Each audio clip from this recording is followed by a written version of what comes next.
Whenever the US government makes a negative comment against Tinubu or any of his policies, you hear narratives like, they want something from us. Because we are not giving it to them, they are attacking us. They try to spin the narrative that it is because of that thing they want, whether natural resources or anything, and because Nigerians are not playing ball, they are now attacking us.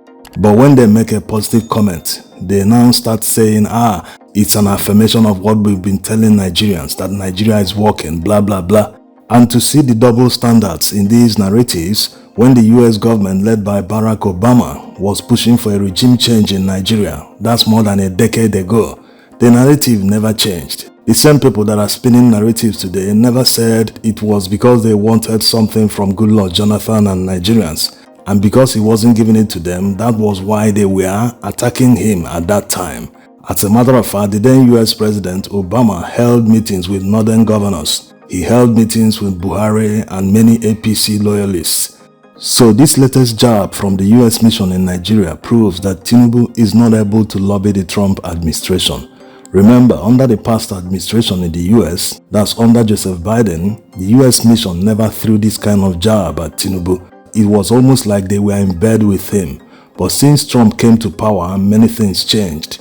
It's also important to know that under the Trump administration, a court in Washington, D.C. ordered the FBI, the DEA, the CIA, and other agencies to release all the files they have about Tinubu without redaction. Yes, under the Biden administration, the court ordered them to release the files, but when they released the files, they were heavily redacted to the extent that you wouldn't recognize if they were talking about Tinubu or not.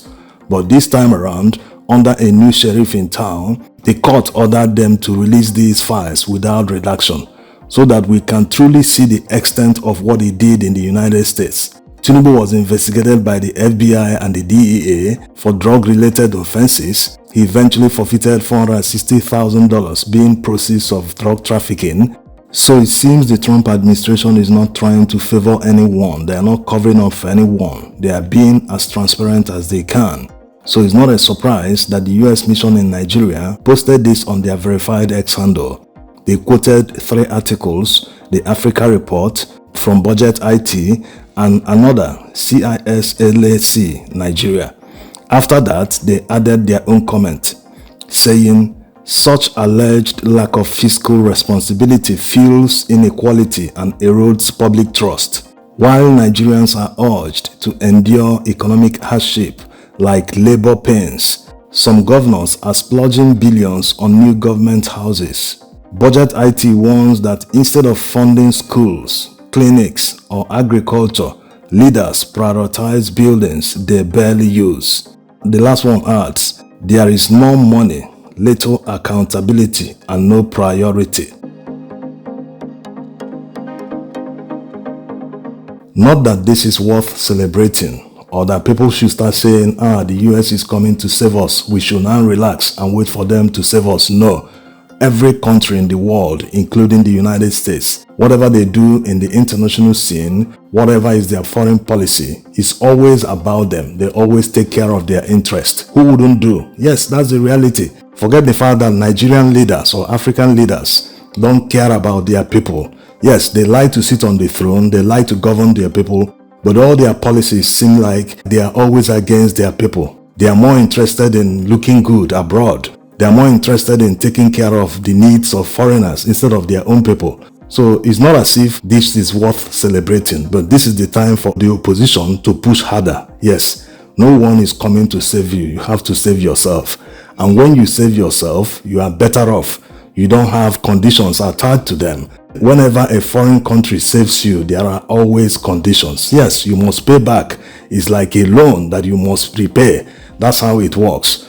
They won't do it for nothing. No one is running a charity. All they do is for the interest of their own people. That's how good their leaders are. They always put their people first. It's only in Africa or in Nigeria that you see leaders thinking about looking good, thinking about their reputation abroad. Who gives a damn? You should look inwards and make sure your country works and uplift your people and pull people out of poverty. If you do that, foreigners will respect you. That's how it works. Respect is earned, not bought. or you try to use lobbying to get respect. No, that's artificial. If you look at how China did it, the reason China is being respected around the world today is because they did what? They lifted millions out of poverty. 50 years ago, China was mostly an agrarian economy. But today, there is no sector you will count in the world that they are not either number one or maybe number two.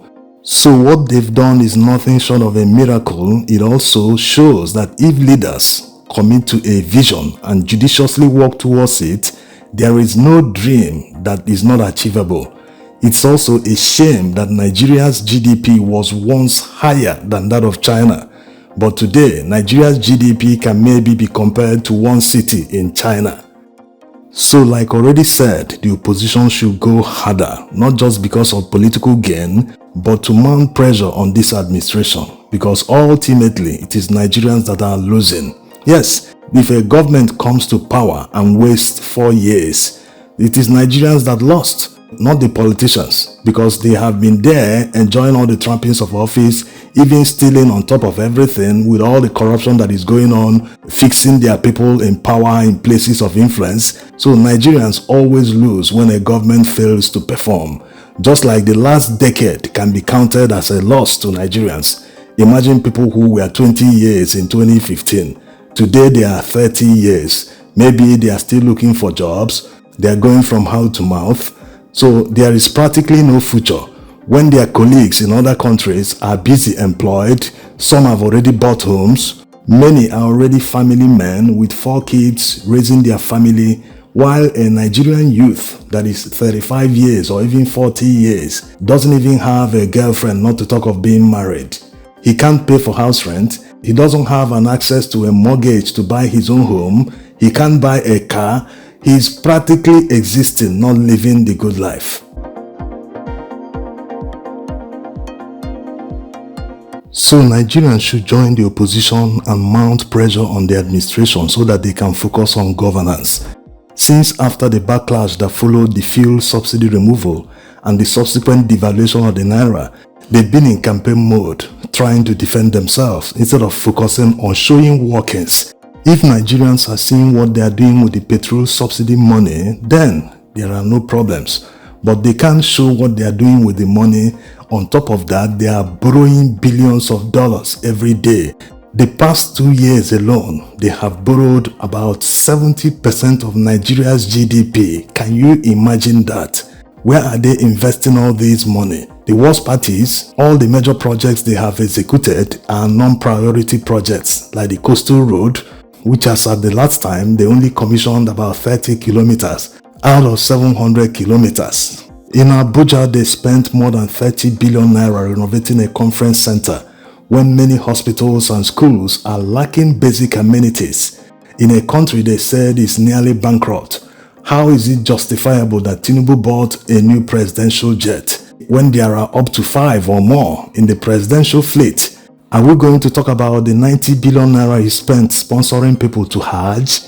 How can someone spend a humongous amount of money to promote tourism in another country when local tourism in Nigeria is at an all-time low?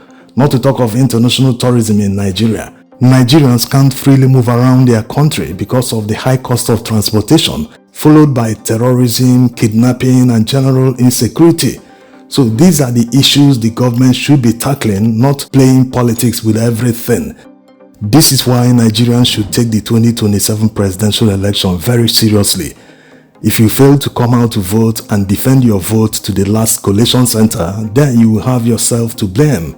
No one is coming to save you. No one is coming to defend that vote for you. Even the person you voted for is not going to be at all the polling units or at all the collation centers defending votes. He's not Superman. You have to defend the vote by yourself.